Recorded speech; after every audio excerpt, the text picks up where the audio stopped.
A shocking arrest of this outspoken man of the cloth. Pastor Ken Atkins in a mugshot, charged with molesting a child. His wife standing by him and defending him. We expect the district attorney and Georgia Georgia Bureau of Investigation will be as vocal in publicly clearing his good name at the time as they have been besmirching his name around town and in the media over the past 24 hours. Charlotte Atkins speaking out just hours after her husband turned himself in at the Glynn County Jail. The 56-year-old clergyman has become well known with his controversial, even outrageous comments on homosexuality. He's facing 1 count of child molestation and 1 count of aggravated child molestation and a possible life sentence. Investigators say the young man, who used to be a member of Atkins Church, told them he was molested in 2010. We're told the victim was under the age of 16. Atkins will make his first court appearance Monday. We have complete coverage for you. Tarek is looking into the many controversies involving the outspoken pastor. But first, Channel 4's Heather Lee just spoke with Atkins' wife and his attorney and is joining us now live. So, Barry, I was at the courthouse about an hour and a half ago, and his lawyer showed up, and he had these in hand. These are motions that he just filed. He was working on them since Atkins turned himself in this morning. His lawyer would like to see that first appearance as soon as possible so he can make bond and start preparing his defense. He's known for his controversy, and now Ken Atkins is back in the spotlight for something different. He's facing 2 counts of child molestation on a young man who attended his church in Brunswick, Georgia. Warrants say that these events took place in 2010, and it's a long time. We don't know why they're coming up now. We'd like to think that these charges or their timing isn't politically motivated. We certainly hope not, and we're not saying that they are, but given his past and his very vocal public positions on various issues, it's obviously a concern. His attorney, Kevin Goff, as well as Atkins' wife, Charlotte Atkins, held a press conference today. The media was not allowed to ask Ms. Atkins questions after, but she prepared a statement. I am here today on behalf of my husband and our church to express my support for my husband, Kenneth Atkins. We are disappointed with what appears to be a rush to judgment by law enforcement authorities in this case. We are confident that my husband, Kenneth Atkins, will be found innocent of all charges. Investigators say the molestation happened in 2010 on several occasions at the victim's residence, as well as in a vehicle and at Atkins' church. When we stopped by, no one was at the church. His landlord next door, Elaine Otten, tells us the Georgia Bureau of Investigations was at the church this morning. They didn't talk to us. We just saw them outside. And they went over, I guess, trying to get into the church. And were not successful. So, but they never came in the custom drapery shop. So coming up tonight at 6, we're going to get into what these motions mean. We're going to go through them with you. That's again coming up tonight at 6. And again, I want to remind everyone that first appearance is set for Monday, and we don't have any word yet on whether he will get a bond. For now, we're live. Heather Lee, Channel 4, the local station. As we said at the top of the news, the arrest of Pastor Atkins is particularly big news because of the many times he has publicly and politically denounced homosexuality. Tarek is joining us with a look at some of the things this clergyman has said and done. Well, outspoken doesn't fully describe Pastor Kenneth Atkins' post that he puts on social media. In fact, City Councilman Tommy Hazouri says he almost brought slander charges against Atkins for creating an offensive caricature of him. Atkins has made it his personal mission to attack members of the LGBT community.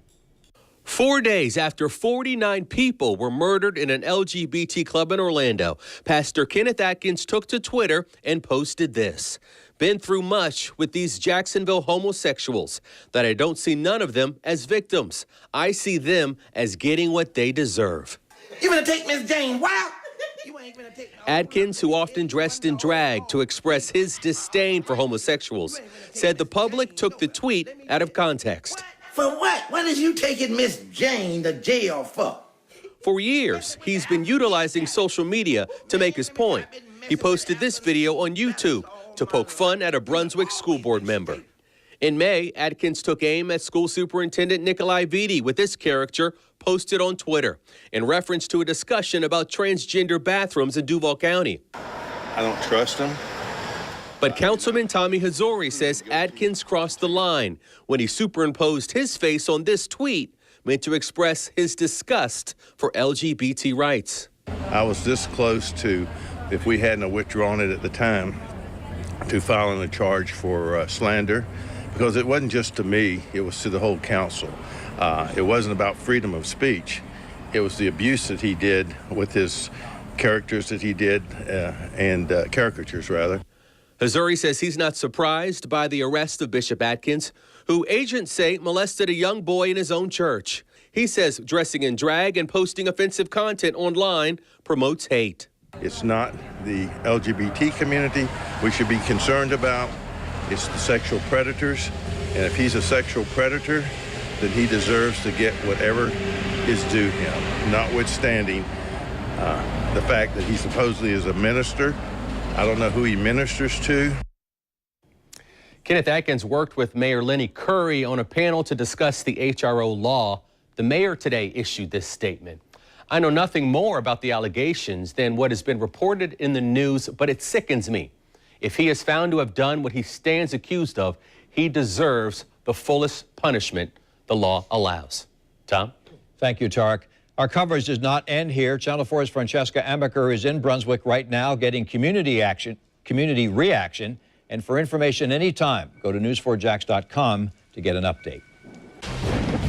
The tropical wave named 99L that the Weather Authority has been tracking is now no more. All that bears watching at this point is what the system does when it reaches the Gulf of Mexico. Otherwise, Rebecca is here to tell us the tropics are in the clear. Good news, Rebecca. Absolutely great news for us, despite the fact that we're right in the middle of the peak of the season for the Atlantic Basin. And we do still have two systems out there. Of course, Gaston will probably become a Category 2 hurricane, according to the forecast, but it's staying out in the middle of the Atlantic. This is Invest 99L. And of course, we've had big question marks on this forecast since the beginning. The models were all over the place, and they actually canceled the Hurricane Hunter flight out there today to investigate it because it is weakened so much. They only place a 30% chance on it to develop into anything over the next 48 hours. But as it gets into the Gulf, they do place a 60% chance on it to develop into a tropical depression or a tropical storm. The models, which of course have been all over the place, do show it moving into the Gulf and at some point making a turn, but that would be very, very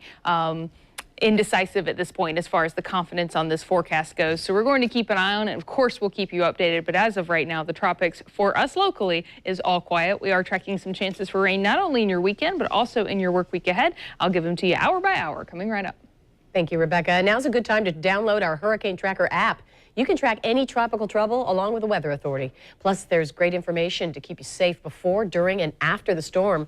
Just search WJXT in your phone's app store. Just a few hours ago, the search for a missing Clay County man was suspended. Sheriff Rick Beasler made the announcement. 79-year-old Hal Warth was last seen Sunday near Middleburg. About 150 volunteers and members of law enforcement spent 4 straight days looking for him, primarily in Jennings State Forest. Warth lives on a 40-acre piece of property on the edge of the forest. Channel 4's Ashley Mitchum is joining us live from Middleburg, where the search has now become an investigation. Ashley? It is, in fact, just the last few people who were searching left the forest area. It is all clear now, not a soul here looking in the forest, because the sheriff says, you know, they've just exhausted all their resources at this point, really doing all they can. So now the search is ended, and this is a missing persons case. As the last group comes in at 3 o'clock this afternoon, we're going to conclude our search efforts out here, break down our scene. But I am going to ask the members of the public to help us, because we believe now there is a possibility that Mr. Worthing could be in areas outside of this search zone. On the final search day, there were 80 first responders and 28 volunteers out combing through the woods. This week, they searched 1,027 acres, with 160 acres in the core area where Warth was last seen. Right now, there's no sign of him. Warth was reported missing by his son, who arrived to take his father grocery shopping at about 4 p.m. on Monday and found the door unlocked with the key still in the deadbolt lock and his father missing. If anyone sees anyone that matches the description, everybody's got the photograph by now. And I just am so appreciative of every volunteer who's come out and every agency that's come out. It's more than I could have even imagined for people to come out in this mass. He was last seen by a neighbor Sunday night around 8 p.m. He was wearing a yellow Hawaiian button-down shirt and white khaki-style dress shorts with brown tassel loafers. In addition to officers and volunteers on the ground, the search included four-wheelers, helicopters, canoes in Black Creek, canine units, and drones. Most volunteers came out to walk the forest by foot. All right, pretty girl. You ready to go find this man? But a few brought their horses. Well, we can cover a lot more ground, a lot faster than people that are on foot. The horses can go through a lot of the underbrush that folks on foot can't.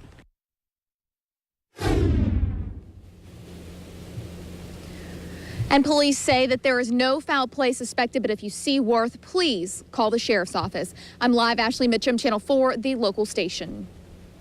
A new malady to be concerned about, but only if you have one of these. An iPhone 6 or 6 Plus. What to do if your phone is ailing from touchscreen disease?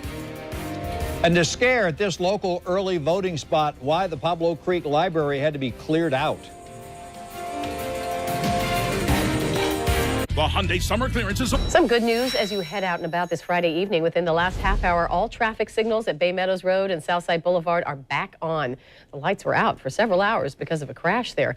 Channel 4's Vic Micolucci is there live. And Vic, a crash took out the traffic control box at the intersection this morning. What had to be done to fix the problem?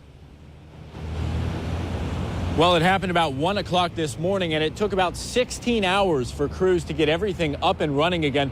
That was how big of a task they had. This was mainly the city of Jacksonville and JEA that was out working. You can see behind me, they've got some of these wires back in place. They're all plugged in and re-energized, meaning there's electricity going through them once again.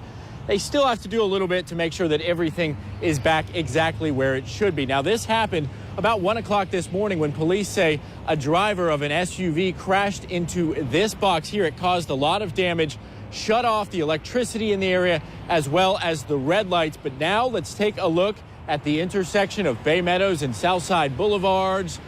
No problems. Obviously, a lot of cars coming and going, but it is 5 o'clock. No major issues. Let me show you some video from earlier today, though. A lot of people out here making sure that they got everything back up to speed as quickly as possible. But crews said it's just a long process because there's a lot of technology. There's cameras here on these red lights. There's also fiber optic cables that they had to take care of. And they also had to make sure that everything was safe. But once again, everything back to normal. JSO had been out here for several hours. They have all left. No word yet on what caused the crash or the condition or name of that driver. Live on the South Side, Vic Micolucci, Channel 4, the local station. Thank you, Vic. And we have two crime alerts to tell you about. The first is a break-in of a local business. Police are looking to identify a man who they say burglarized Sandalwood Car Care on Atlantic Boulevard. Investigators say this person climbed a fence and took tires. You can see a fairly clear picture of him right there. They're also looking for this man. They say he robbed the Family Dollar on Beach Boulevard yesterday morning. According to investigators, he forced an employee to open the registers and the safe.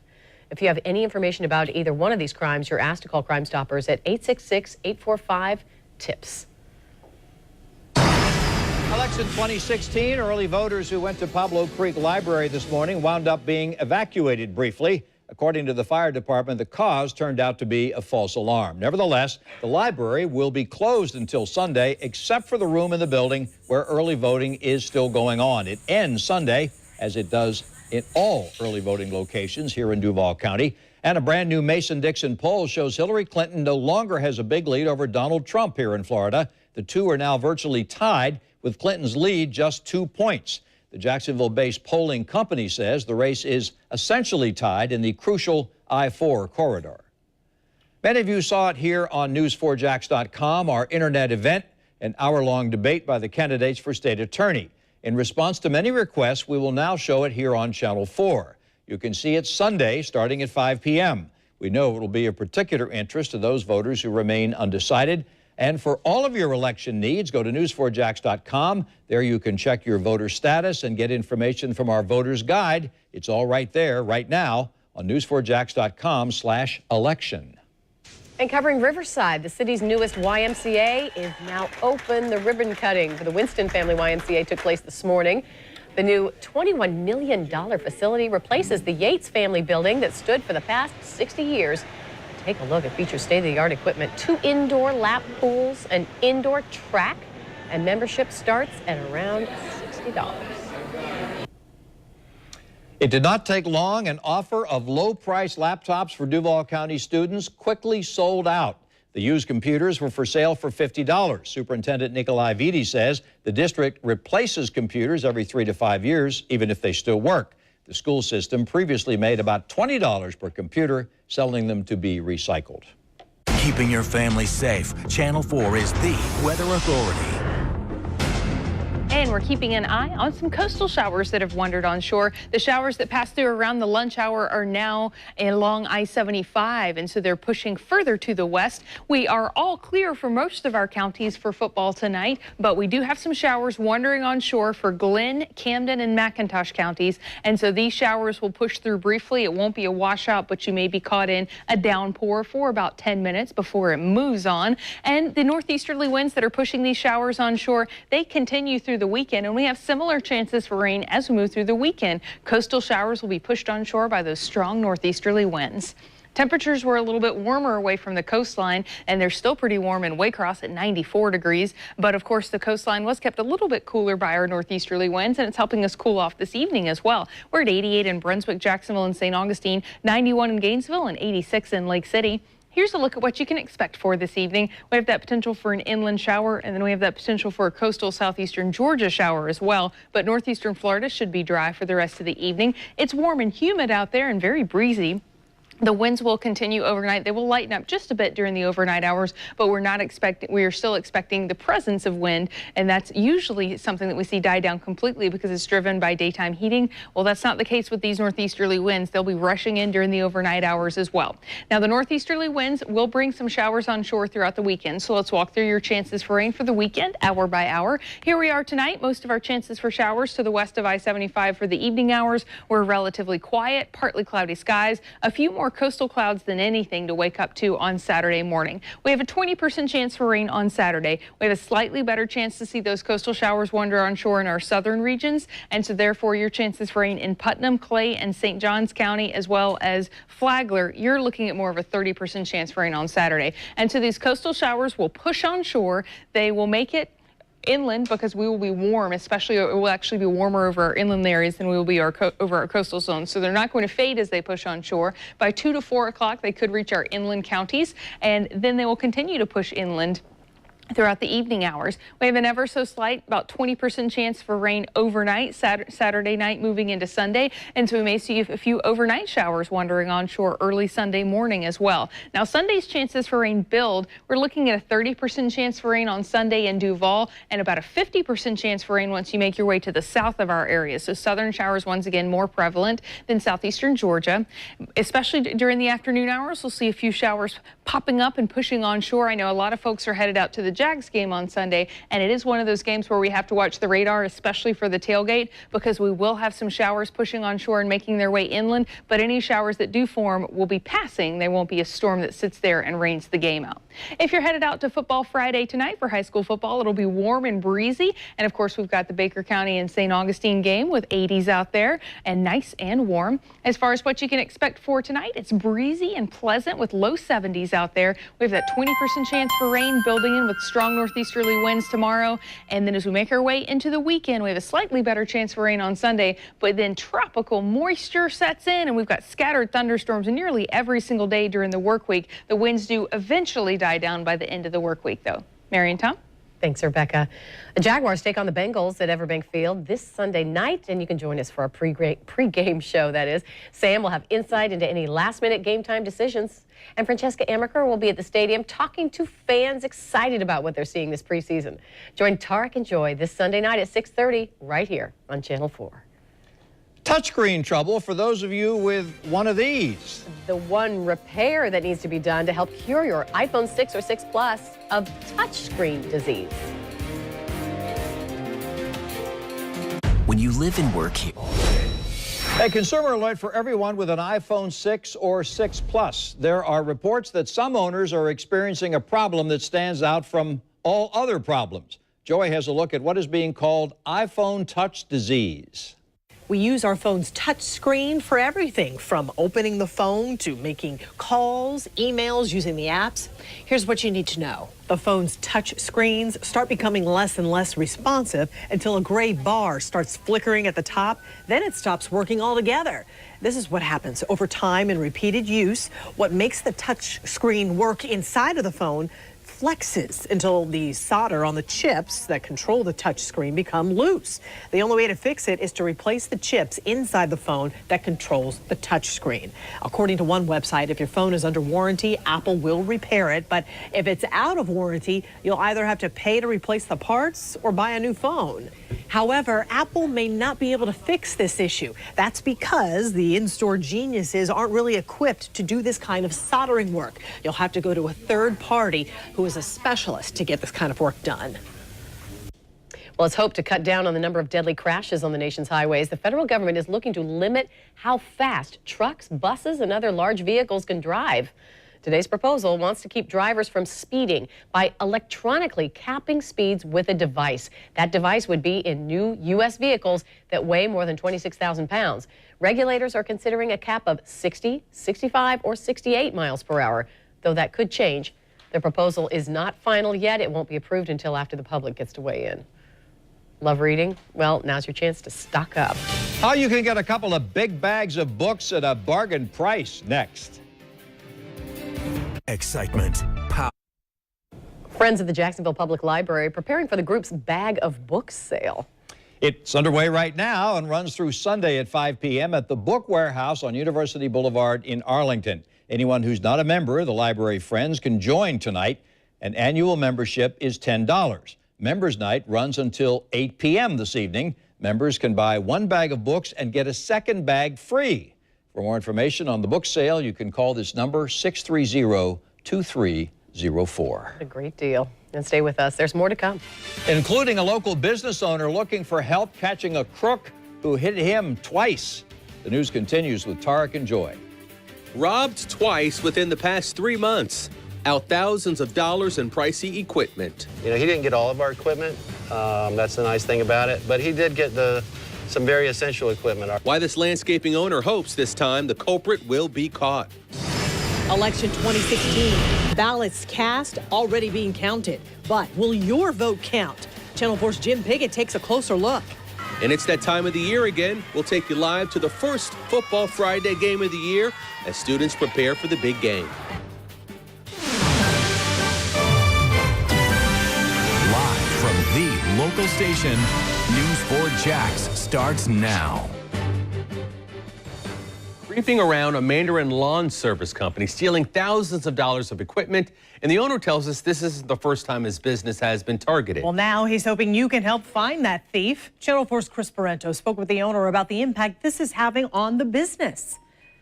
This is one of multiple surveillance cameras that were put in after the business was robbed in early June. The hope was that it wouldn't happen again, but they'd be protected if it did. Unfortunately, they were hit again earlier this week, but thankfully, this time, everything was caught on camera. This is the man that was caught on surveillance camera Thursday morning, bolt cutters in hand, before taking 3 backpack blowers valued at $550 each off the trailer. The owner says they were all locked to that trailer. Unfortunately, when the morning starts at 6:30 and the equipment's not there, we have to wait till 7 for the place to open that we go purchase our equipment. And which is kind of funny when they see us coming in again buying new equipment. You know, they're just as upset about it as we are. The cameras weren't in place for the first theft in June, but according to a JSO incident report, a hedge trimmer, a chainsaw, a backpack blower, and a weed eater are just some of what was taken. All had to be replaced. It does affect our bottom line, but it also really disrupts our day, and everything's based on, you know, being proficient and managing our time, and this definitely cuts down on that. The new cameras were put up in the days after that first theft. This time, they didn't get a good look at the crook pulling up or leaving. The owner says the equipment that was taken is essential for his business. He hopes that someone who sees this surveillance video will help police make an arrest. Because I'd hate for this to happen to someone else, because who wants to start their day off coming out in the morning and finding out that a lot of their stuff has been stolen? If you recognize the person in that surveillance video, you're asked to call the Jacksonville Sheriff's Office or Crime Stoppers at 866-845-TIPS. Chris Parento, Channel 4, the local station. We're continuing to follow news out of Southeast Georgia, where Pastor Ken Atkins is facing 2 charges, one for aggravated child molestation and another for child molestation. A GBI agent told News4Jax that several incidents were alleged to have happened at Atkins Church, the Greater Dimensions Christian Fellowship, in a vehicle and at the victim's residence. Police also say the young man who is making these allegations used to be a member of Atkins Church. The alleged incidents happened 6 years ago in 2010. Now, despite the allegations, Atkins' wife is standing by him, adamant that he will be cleared of any wrongdoing. While I am confident of my husband's innocence, that the charges made against him are false, and that he will ultimately be cleared of any wrongdoing, I share my husband's concern for the alleged victim. We are praying for him. The young man has been a part of our teen ministry. We have taken care of him and taken him in as our church family has with a lot of love. Ken Atkins is expected to appear in court on Monday, coming up at 6 o'clock. Reaction from the community on the pastor's arrest. We're also tracking the tropics for you tonight. The National Hurricane Center is downplaying the system out in the waters, saying it probably will not become a hurricane. But we could still see a lot of rain headed toward the state. The Weather Authority's Rebecca Berry is here to tell us more. Rebecca?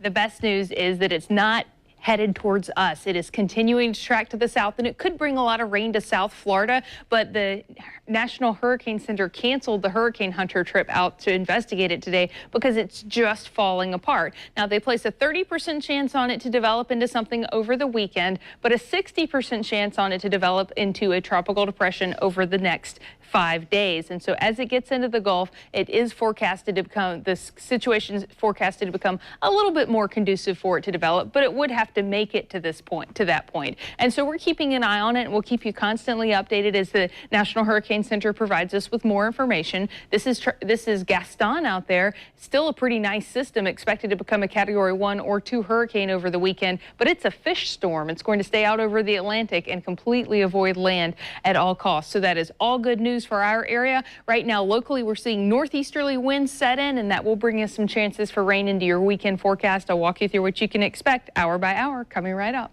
All right, thanks, Rebecca. Well, the extensive search for a missing 79-year-old man is over this evening in Clay County. It has now become a missing persons investigation. Sheriff Rick Beasler says they did not find any signs of Hal Worth in the Jennings State Forest. The sheriff says they used manpower, dogs, drones, even horses to help look for Worth. His case is now a missing persons investigation. The sheriff said it is possible for Worth to be outside of the search area now, or it's possible for him to have gotten a ride from someone. At this point, foul play is not suspected, but deputies are asking that you continue to keep an eye out for him. New information tonight about the shark attack yesterday in Ponte Vedra Beach. We now know the name of the man attacked. Police say 49-year-old David Cassidy from Vermont was treated and released from the hospital earlier today. He suffered a 4-inch bite to his ankle after wading in knee-deep water. It is the 4th shark bite in our waters this year. We are following 2 neighborhood crime alerts tonight. The first in Jacksonville Beach. Police are looking for a burglar who used a ladder to break into a 2nd-story condo. This happened on 1st Street near 7th Avenue North. Investigators released this surveillance photo of a man they're calling suspicious. They say he was in the area at the time of the burglary. Several electronic items were taken, but they were found on the ground below. If you have any information, call Jacksonville Beach Police. The second neighborhood crime alert. This one is in Gainesville, where the police department says it needs your help finding this man they say stole a scooter. This happened outside of a Walgreens last week. You can see the man actually takes the scooter, loads it into this truck. If you have any idea who this is, you are asked to call Gainesville Police. Covering election 2016 now. We're just days away from the primary election, and so far turnout is lower than expected, even with early and absentee voting. Channel 4's Jim Pickett shows us how hundreds of ballots will not be counted because of several different problems. Absentee ballots have been coming into the elections office for weeks now. They're not being counted, just processed to see if there are problems. And apparently there are. So far, 640 ballots are being rejected for various problems. Those votes won't count. Here's a breakdown. 102 people signed the wrong ballot, one mailed to another family member. 62 had no signature at all. 476 had problems with signatures that didn't match the one on file. If you didn't sign a ballot, they may contact you, but the other problems you won't know about until later. You can follow your absentee ballot process online. You can go online and see if you have been processed, and that will give you a hint as to whether or not we have accepted it. And if we haven't accepted it. Let me show you what the canvassing board is doing right now. They are meeting, and what they're doing is actually reviewing some of the ballots that they had to remake. Either somebody voted twice or there was a problem with it, that it wouldn't go through the machine. Now, if they voted twice, that particular race won't count, but the other ones actually will. So that's why they have to remake them, and that's what they're doing here. One area where people seem to be voting twice is in the state Senate races. Apparently, for some unknown reason, people are choosing two candidates. Remember, you can only vote for one. Jim Pickett, Channel 4, the local station. And here are the early voting dates of counties in our area. Clay, St. Johns, Nassau, Baker, and Flagler counties. Early voting all ends tomorrow. Early voting extends to Sunday for Bradford and Duval counties. A University of North Florida Times Union poll released this morning shows Mayor Lenny Curry's campaign for a voter-approved sales tax to pay down Jacksonville's pension debt looks likely to pass heading into Election Day. Of the 670 likely voters surveyed, 51% say they strongly or somewhat support his plan. 32% oppose it, while 18% are undecided. The mayor says keeping a half-cent sales tax in place after it expires in 2030 will help pay for the $2.85 billion debt. And a reminder, we'll be broadcasting our state attorney's debate on News 4 Jax. Incumbent Angela Corey, along with candidates Melissa Nelson and Wesley White, will all square off with Kent Justice as the host. If you missed the chance to see it online, tune in right here to Channel 4, Sunday night at 5 o'clock. The Florida State University student accused of killing a married couple is now awake and in the hospital. 19-year-old Austin Haroof is responsive, according to the Martin County Sheriff's Office. Investigators say he has not been able to provide a statement on what happened last week. He's accused of killing John and Michelle Stevens at their home in Tequesta. Police say they found Haroof biting Stevens' flesh when they arrived at the scene. They say it took several deputies and a K-9 to get the 19-year-old off of the man. He's facing 2 counts of murder once he is released from the hospital. The Food and Drug Administration is now recommending all blood donations in the U.S. and its territories be tested for Zika. Similar rules were already in effect for parts of Florida and Puerto Rico. The FDA says every area is currently in compliance with the screening, but expanded testing is now needed. We spoke with the chief medical officer with One Blood. She says if it had been up to them, they would have started testing at the beginning of the month. That requires an application with the FDA and with the test manufacturer that took about 90 days to get that. And then we had to put computer changes in place, write standard operating procedures, and train our staff in the testing. So basically, it took about five to 6 months to be ready. But we were ready, and we had planned on starting the testing on August 1st. Also new today, one of the cases of Zika in Wynwood, thought to be transmitted locally, was actually contracted while traveling. So according to today's Zika update, the number of cases transmitted in the state is now 42 instead of 43. Raising awareness for food waste, that was the goal today for one local group of advocates in St. Augustine. Megan Soto and several others gathered this food from grocery store dumpsters this morning, and their message in food waste displayed in seemingly fresh fruit. in front of the St. Augustine Fort. According to a report from World Resources Institute, about 1/3 of all food produced worldwide gets lost or wasted. That's equal to about $1 trillion every single year. Well, time is running out, but first responders are still holding on to hope. Coming up, why emergency officials in Italy believe there is still a chance survivors can be found after that devastating earthquake.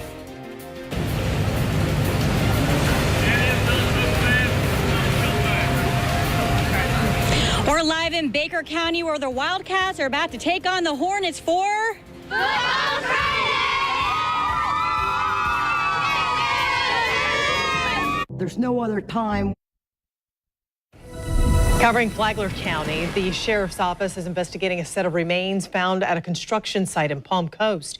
This happened in the Hammock Dunes area. We're told a construction worker called police when a team of workers found the bones as they were installing a foundation. As of right now, police say they do not suspect foul play. Here's a closer look at the site where those bones were found. The medical examiner says the bones appear to be very old, and it's unknown the age, sex, or how long the bones have been buried. Now to Italy, where it's been 48 hours since a devastating earthquake, but there is still hope. Rescuers believe that those buried under debris could survive for up to 72 hours. Crews are using sound detectors and sniffer dogs to sift through mountains of rubble, as you see there, trying to detect any sign of life during these critical moments. A state of emergency is now in effect for the affected areas, which means more than $56 million is available in aid. 278 people are known to have died. Nearly 400 others were injured. To get the most accurate, reliable forecast, our 5 powerful radar sweeps give you 5 times more coverage. Channel 4 is the weather authority. We had some coastal showers pushed towards the I-95 corridor around your lunch hour. They're now moving to the west of I-75, and so all is quiet for our counties across northeastern Florida. Southeastern Georgia, though, Glenn and Camden counties, you're in for a round of coastal showers pushing onshore with these strong northeasterly winds. And so that's the only interruption to your evening forecast. Everyone else will be relatively dry. As far as tonight goes, it should be quiet and breezy and getting nice and cool for early tomorrow morning. Here's a look at your current temperatures. We're still sweating it out in the low 90s in Waycross at 93 degrees, but we're in the 80s most elsewhere, 88 in Jacksonville, St. Augustine, and we're at 87 in Valdosta. Now Gainesville's still clinging to the low 90s, but just barely. They'll be in the upper 80s pretty soon. As far as what you can expect for tonight, it will be a relatively quiet night. We have those inland showers pushing across I-75. We also have the potential for a shower in Camden and Glenn counties along the coastline there, but everyone else will be dry and quiet, but it'll be a little on the warm side to kick things off initially. We do get into the low 80s pretty quickly after sunset, and the breeze builds overnight, and we're actually waking up in the low 70s tomorrow, which will feel nice and cool. We've had below average afternoon highs and a little bit of a break in the humidity lately, and that does continue into tomorrow. Here's a look at what you can expect, because the northeasterly winds that have built up over the day today will also bring showers onshore throughout the weekend. So let's walk through your rain chances. We are pretty quiet for the overnight hours. As we wake up on Saturday morning, we may have some coastal clouds. And when you wake up, you can check the radar with us on the morning show. We'll be looking at the positioning of the showers, because it does look like we'll get better chances for rain across our southern counties. We're talking St. Johns, Flagler, Putnam, and Clay County. You have a slightly better chance to see a coastal shower wander onshore than anyone else does. But look at the timing of these showers moving onshore during the late morning and midday hours, pushing further inland by about 4 o'clock with another round of isolated coastal showers pushing onshore. Notice they're all moving, so it's not going to make the day a washout at any point. These are passing showers, very strong northeasterly winds persisting throughout the day for Saturday and into Sunday night. We actually have chances for showers overnight on Saturday night moving into Sunday, because those winds continue. So we may see a couple of coastal showers continuing to push onshore there overnight and early on Sunday. Now Sunday, your chances for rain are better. We have a 30% chance for rain in Duval, and our southern counties have a 40% chance for showers. As showers will push onshore, especially from St. Augustine to Gainesville and out to Lake City on Sunday afternoon, moving into Sunday evening. So for the Jags game, I know a lot of folks are worried about that forecast. We'll have to watch the radar, because between tailgating and by the time halftime rolls around, we have a good chance to see a shower push through. It's a 30% chance for rain. Here's a look at your temperature profile for the game. We'll keep an eye on the radar and we'll send a push alert, of course, if any showers are going to push through the game there and interrupt play. Not a big chance for lightning, though, so it's just rain. It doesn't look like it would stop play. It looks like it would just be the chance for a passing shower. It's breezy and pleasant this evening as we work down towards the low 70s for early tomorrow. And tomorrow's breezy and pleasant as well. We top out only in the low 90s, not as sweltering as it has been. We'll see upper 80s on Sunday. It'll be a little cloudier on Sunday as well, with a slightly better chance for rain. Then we have scattered thunderstorms every single day during the work week. So it's going to be a little bit of a wet work week headed our way, but afternoon highs do recover a bit by the end there. When the breezes start to die down, we pop back into the low 90s on Thursday and Friday. Tarek, enjoy. All right, thanks. We're back up. Well, it's that time of the year again. Football Friday on Channel 4. In fact, the first game of the season, and the Baker County Wildcats are facing off against the St. Augustine Yellow Jackets. Channel 4's Nicole Snyder live in Glen St. Mary, where the game will start in just a little while. Nicole, are we having fun out there? It is just getting started out here. The grill is fired up and so are these fans. Just take a look at some of this food. We have ribs, we have chicken. They are busy over here. These hungry fed tonight. We are going to take you over here to some of the grill masters. We have Vic here.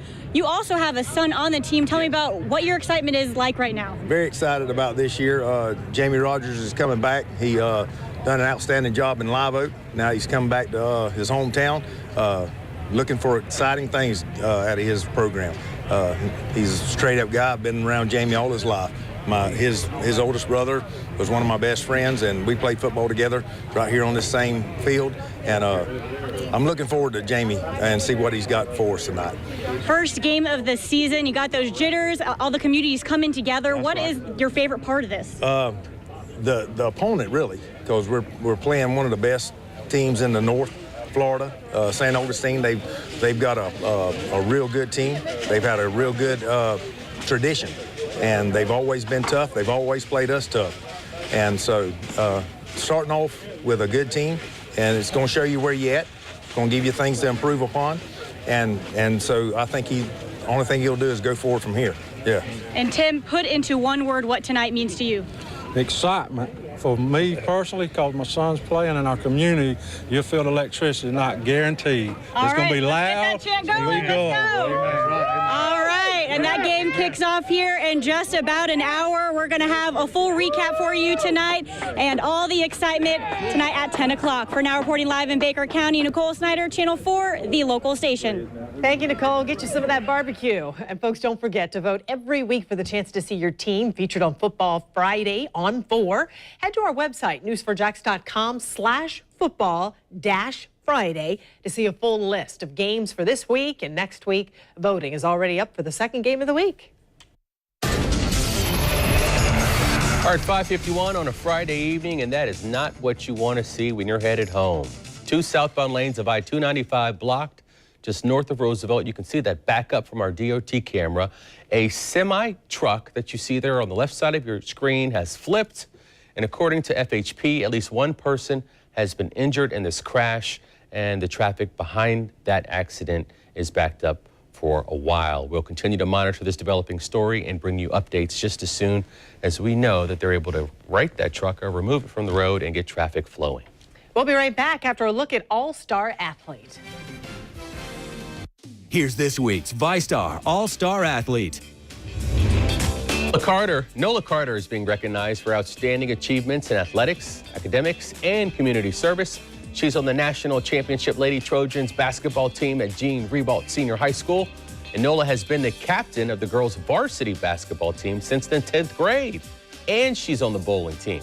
Nola is a member of the National Honor Society, National Society of High School Scholars, and the Future Medical Leaders of America. She volunteers with Higher Learning Hoops, feeding the homeless and providing toiletries to them as well. Check this out. Nola has a 4.4 GPA. You can watch her interview with Sports Director Sam Kavares during the 7 a.m. hour of the morning show and Sunday during the 10 o'clock news. Congratulations, Nola. A score for Publix sub sandwich fans. The grocer is bringing NFL theme back to the football season. Sandwiches were created for the Tampa Bay Buccaneers, Miami Dolphins, Atlanta Falcons, and our own Jacksonville Jaguars. The Jag sub, by the way, includes a white roll with chicken tenders, boar's head bacon, cheddar cheese, sweet coleslaw, and barbecue mayonnaise. Barbecue mayonnaise? I'm hungry. I've never heard of barbecue mayonnaise. I didn't even know that exists. Get one. Sounds good. Thanks for joining us. The news continues after the break with Tom and Mary. The Hyundai Summer Clearance is on. Live from the local station, News 4 Jax starts now. It's the talk of Brunswick and Jacksonville. The arrest of this controversial clergyman, Pastor Ken Atkins, on charges of molesting a child. Something sick about him, and I think that, and if he needs help, then he needs to get the help. Atkins has become famous or infamous, appearing in various get-ups like these, as he has denounced homosexuality. If convicted, Atkins could spend the rest of his life in prison. The 56-year-old, who is a pastor at Greater Dimensions Christian Fellowship, turned himself in at the Glynn County Jail this morning. He's charged with 1 count of aggravated child molestation and 1 count of child molestation. A young man who used to be a church member told the Georgia Bureau of Investigation that Atkins molested him in 2010 when he was under the age of 16. The pastor's attorney says his client is innocent and is looking forward to his day in court. Tarek has been looking into Atkins' previous controversies, but we begin with Channel 4's Heather Lee, live in Glynn County, where she spoke with Atkins' wife and attorney. Heather. So that lawyer was at the Glynn County Courthouse today, just a few hours ago, filing several motions on Atkins' behalf. Now, his court appearance, his first appearance, is going to be on Monday. That preliminary hearing is supposed to be set for Friday, but on Monday, he's hoping that he can get him out on bond before these hearings happen. Attorney Kevin Goff marched up the sidewalk of the Glynn County Courthouse, motions in hand. It comes just hours after his client, 56-year-old Kenneth Atkins, turned himself in after being accused of child molestation. Goff says the timing of Atkins' arrest is disappointing. The habit of arresting people on Fridays, or Thursday nights, so that they can't get into court over the weekend is, that's a ongoing concern. 3 motions were filed. The first is to have the preliminary hearing as soon as possible and for the charges to be dropped. The hearing has been set for next Friday. The second motion is to preserve evidence. Goff says he wants all agencies involved to keep intact and not alter or destroy any type of evidence the defense may need for their case. Things like incident reports, witness statements, interviews, surveillance, etc. The third is to allow Atkins bond right away. Goff says Atkins is not a flight risk and poses no threat to the community. He is innocent, and he looks forward to being cleared of the charges against him, and he looks forward to his day in court. Investigators say the molestation happened in 2010 on several occasions at the victim's residence, as well as in a vehicle and at Atkins' church. His wife, Charlotte Atkins, feels as if the Georgia Bureau of Investigations has slandered her husband's name to the media. She says the allegations are false. We are praying for him. The young man has been a part of our teen ministry. We have taken care of him and taken him in as our church family has with a lot of love. Ken and I have done a lot to help mentor that young man. I am deeply troubled by the things that are happening with that young man. So again, that preliminary hearing is set for Friday. His first court appearance is going to be on Monday. He could have a bond set at that time. We are still not sure about that. But of course, his lawyer is hoping that he can get him out on bond before that. You can go to our website, newsforjax.com, for more on this story if you're interested. For now, we're live in Brunswick. Heather Lee, Channel 4, the local station. Pastor Atkins has publicly and politically lashed out at homosexuality and in the process has offended and even enraged many people. Tarek joins us now with more on what the pastor has said and done in the past. Tarek. Mary, the arrest of Pastor Atkins is just one of dozens of controversies the Brunswick clergyman has been involved in over the years, both in Georgia and right here in Jacksonville. Just 4 days after 49 people were murdered at an LGBT nightclub in Orlando. This is what Atkins tweeted. Been through so much with these Jacksonville homosexuals that I don't see none of them as victims. I see them as getting what they deserve. Atkins, who frequently voiced his disdain for Jacksonville's HRO laws, dressed in drag on social media, and even superimposed the faces of council members, the mayor, and school superintendents in his offensive posts, attacking them online. Atkins, who is accused of molesting a young boy in his own Brunswick church, says his opposition to homosexuality is Bible-based, but his opponents say what he has done is really to promote hate. Councilman at Large Tommy Hazouri says he almost brought charges against Atkins for smearing his name. Something sick about him, and I think that, and if he needs help, then he needs to get the help. But for any innocent child that is abused, and if this is true, then again, like I said, he deserves nothing less than the full measure of punishment. Atkins has also recently come under fire for a video taken of him that is circulating now on YouTube, where he's seen and heard using profanities to blast prominent members of his own community. He's also heard using racial slurs. Before he turned himself into authorities on those child molestation charges, he deactivated most of his social media accounts. Mary? Thank you, Tarek. Our coverage of this developing story continues now on News4Jax.com. There you can find the uncut video of today's news conference where Atkins' attorney and wife say he's innocent. Just look for this story on the homepage. A shocking arrest of this outspoken man of the cloth. Pastor Ken Atkins in a mugshot, charged with molesting a child. His wife standing by him and defending him. We expect the district attorney and Georgia Georgia Bureau of Investigation will be as vocal in publicly clearing his good name at the time as they have been besmirching his name around town and in the media over the past 24 hours. Charlotte Atkins speaking out just hours after her husband turned himself in at the Glynn County Jail. The 56-year-old clergyman has become well known with his controversial, even outrageous comments on homosexuality. He's facing 1 count of child molestation and 1 count of aggravated child molestation and a possible life sentence. Investigators say the young man, who used to be a member of Atkins Church, told them he was molested in 2010. We're told the victim was under the age of 16. Atkins will make his first court appearance Monday. We have complete coverage for you. Tarek is looking into the many controversies involving the outspoken pastor. But first, Channel 4's Heather Lee just spoke with Atkins' wife and his attorney and is joining us now live. So, Mary, I was at the courthouse about an hour and a half ago, and his lawyer showed up, and he had these in hand. These are motions that he just filed. He was working on them since Atkins turned himself in this morning. His lawyer would like to see that first appearance as soon as possible so he can make bond and start preparing his defense. He's known for his controversy, and now Ken Atkins is back in the spotlight for something different. He's facing 2 counts of child molestation on a young man who attended his church in Brunswick, Georgia. Warrants say that these events took place in 2010, and it's a long time. We don't know why they're coming up now. We'd like to think that these charges or their timing isn't politically motivated.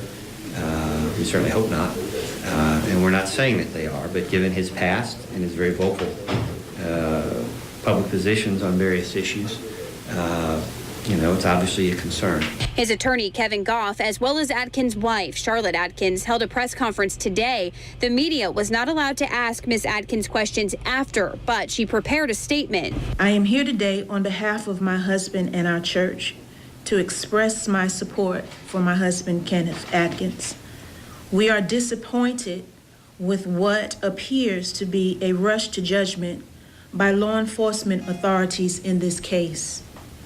We are confident that my husband, Kenneth Atkins, will be found innocent of all charges. Investigators say the molestation happened in 2010 on several occasions at the victim's residence, as well as in a vehicle and at Atkins Church. When we stopped by, no one was at the church. His landlord next door, Elaine Otten, tells us the Georgia Bureau of Investigations was at the church this morning. They didn't talk to us. We just saw them outside.